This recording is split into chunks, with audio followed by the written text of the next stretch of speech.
कोई भी पार्टी हमारी पार्टी को अपने में समाहित नहीं कर पाएगी। बिहार में नीतीश कुमार जब मुख्यमंत्री बने तो कुर्मी को ताज मिला और बावन भूमिहार को राज मिला। ये आरोप, आप नेता हैं तो आप जानते हैं, लोग कहता हो, आप क्या सोचते हैं?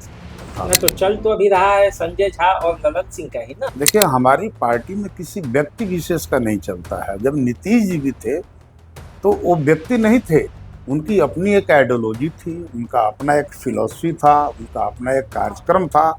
उस कार्यक्रमों के आधार पर पार्टी चल रही थी। तो उप मुख्यमंत्री का पद ही घोटाला हो गया। जनता के एक व्यापक हिस्से की सरकार है, 202 सीटों का समर्थन है ना एनडीए को। बीजेपी के रास्ते ही सही कुछ जो है वो मुख्यमंत्री के पद पर है, पर 20 साल लग गया, यानी कि लौकुश समीकरण का पूरा समीकरण अब जाके फिट हुआ है।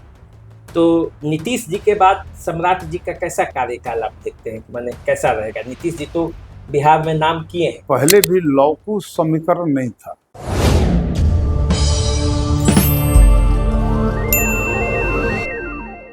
नमस्कार, द देसी अड्डा पर आपका स्वागत है। मैं हूं राकेश तिवारी।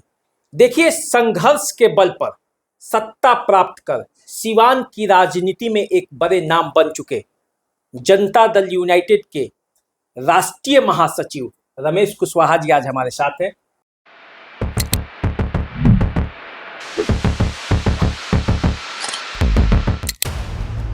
रमेश कुशवाहा जनता दल यूनाइटेड के राष्ट्रीय महासचिव हैं। तो जनता दल यूनाइटेड से जुड़े जो राजनीति है उस पर हम चर्चा करना चाहेंगे रमेश जी से। रमेश जी, देखिए, मुख्यमंत्री नीतीश कुमार तो अब बिहार की राजनीति में समझिए तो रहे, मुख्यमंत्री का पद छोड़ दिया, राजनीति में तो है ही। उनके हटने के बाद जनता दल यूनाइटेड कैसे चल रहा है? मान लीजिए मुख्यमंत्री थे तो सब ये था, अभी कैसे चल रहा है? देखिए, जिस दिन मुख्यमंत्री हटे थे, सिर्फ मेरी पार्टी में ही नहीं, पूरे बिहार के आम आवाम में काफी मरमरिंग था। बड़ी लोग एक तरह से शोक व्यक्त कर रहे थे कि भाई क्या हुआ, आश्चर्य व्यक्त कर रहे थे। माननीय नीतीश जी की इतनी गहरी छाप है बिहार की जनता पर और खास तौर से महिलाओं पर, यहाँ की युवा तबका पर, समाज का जो सबसे अंतिम व्यक्ति है उस पर, और जो अगड़े लोग हैं उस पर।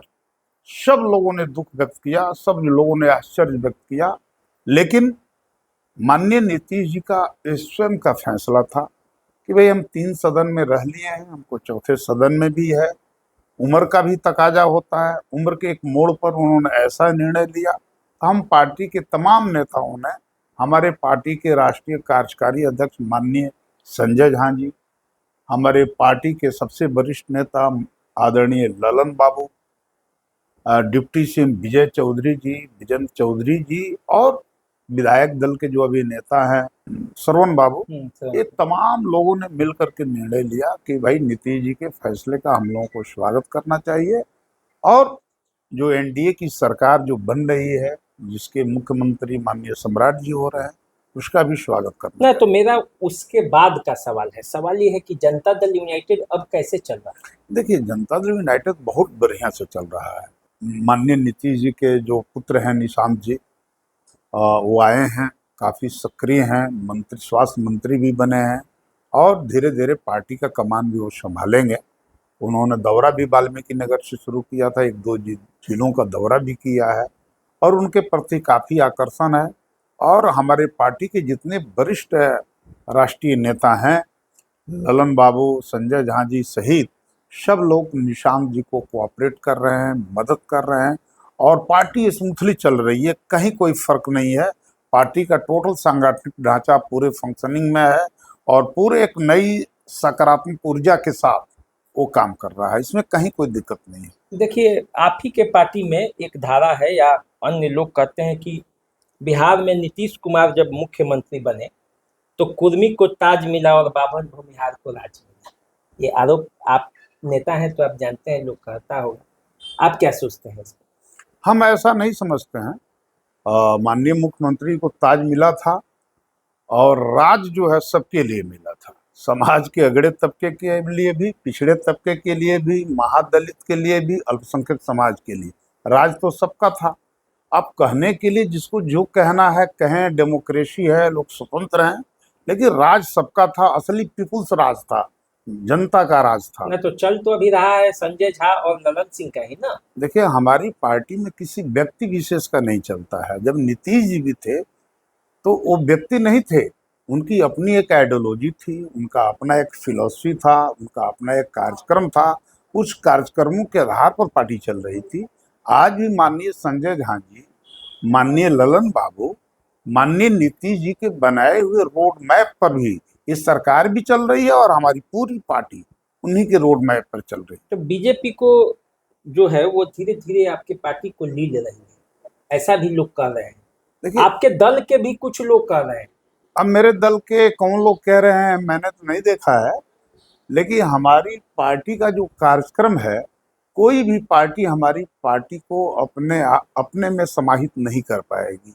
ये मेरा व्यक्तिगत मानना है। हमारी पार्टी एक स्वतंत्र पार्टी है, हमारा एक स्वतंत्र कार्यक्रम है, हमारी पार्टी का अपना एक अलग आइडियोलॉजी है।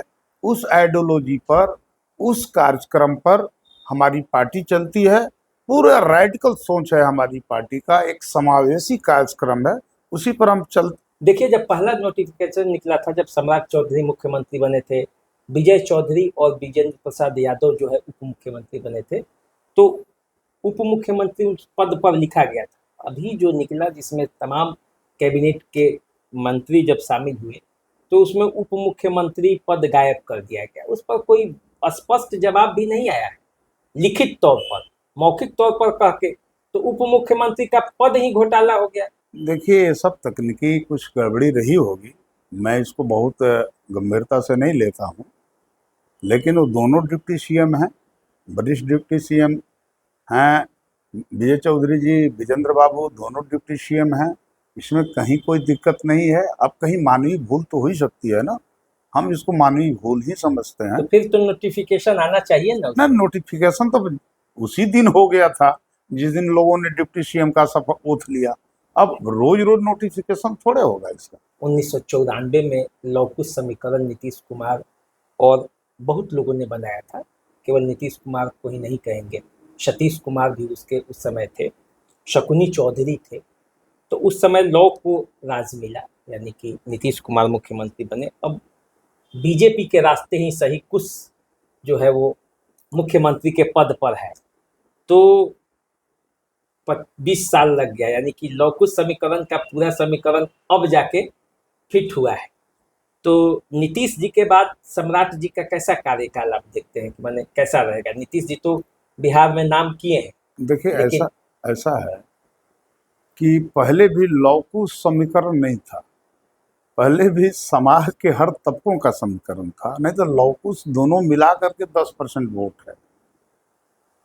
लेकिन नीतीश जी को तो व्यापक जनता का मैंडेट मिलते रहा है ना। इसका मतलब ही है कि जनता दल यू के साथ समाज के हर वर्ग के लोग, हर तबके के लोग, दलित हों, महादलित हों, अल्पसंख्यक हों, अगड़े हों, पिछड़े हों, सब थे। और आज भी मैं मानता हूं कि कूस की सरकार नहीं है, लौकुश की सरकार ना पहले थी ना कूस की सरकार आज है। आज भी जनता के एक व्यापक हिस्से की सरकार है। 202 सीटों का समर्थन है ना एनडीए को। तो 202 सीटें जो पार्टी जीतती है, किसी कास्ट को एडजस्ट करके नहीं जीतेगी, किसी एक दो समाज को एडजस्ट करके नहीं चलेगी, वो व्यापक समाज को एडजस्ट करके ही चलेगी। तो मैं, हाँ, ये इतना जरूर मैं मानता हूँ कि बीजेपी एक राष्ट्रीय पार्टी है, उसका भी अपना बिहार में जनाधार है और नीतीश जी का भी पार्टी का जनाधार है। इसके अलावा जो अन्य छोटे मोटे जो घटक दल हैं, चाहे वो हम हों, मांझी जी हों, आपको लोजपा के चिराग पासवान जी हों, या राष्ट्रीय लोक मोर्चा के माननीय उपेंद्र कुशवाहा जी हों, ये सब मिल करके एनडीए है। और एनडीए का एक व्यापक जनाधार है और सरकार एनडीए की है, किसी जाति विशेष की, किसी समीकरण की सरकार नहीं है।